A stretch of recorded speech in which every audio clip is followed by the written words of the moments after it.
guys, the Adventurous Allotment here. I'm on my allotment today, and well, I was going to talk to you about my Feijoa, or my Pineapple Guava that I've got here, that countless times this year have said it's not doing well, or it could have been better or something like that. But then I realised that I've actually got a fruit on it that one fruit I'll be happy with this year, just because the flowers were late this year and everything else on top of it.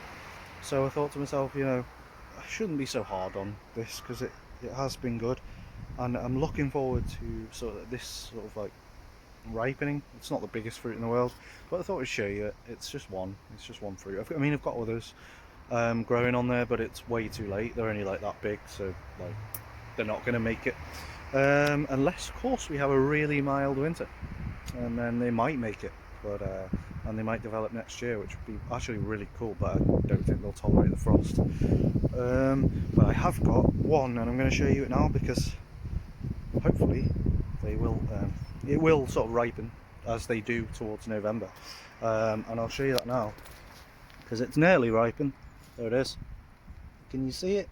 Yeah, I can. It's good. Yeah, there's the one. That's the only one that I can see, although I suspect there's probably others that are hidden away, like I found last year.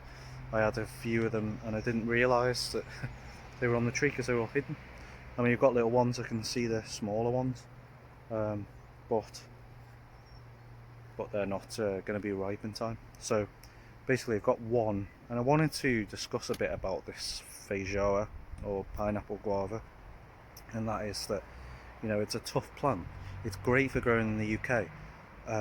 Obviously I've got limited space here on the allotment, so I can grow a self-fertile variety, but I can't grow a non-self-fertile variety because I've got nowhere to plant a second one to induce pollination. So basically I have to have one that is self-fertile, because it's the only one I can grow.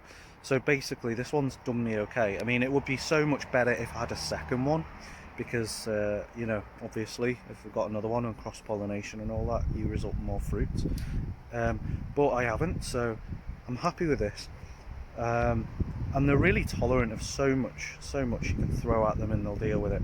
So this one is stood in like really wet soil, and many of the books and the internet on sources and stuff will tell you they need well-drained soil, and this one will probably perform better with well-drained soil, but it's not in well-drained soil, and it's still doing okay. I mean, if you look at it, it's fairly healthy. I mean, the leaves are looking healthy. It's a bit of yellowing on a few of the leaves, probably the older leaves are probably just a bit not as happy, but the new leaves are really good looking, and it's a good looking shrub. So yeah, doing well. These will tolerate about -10 as well, although they'll lose leaves a bit earlier than that, like about -8.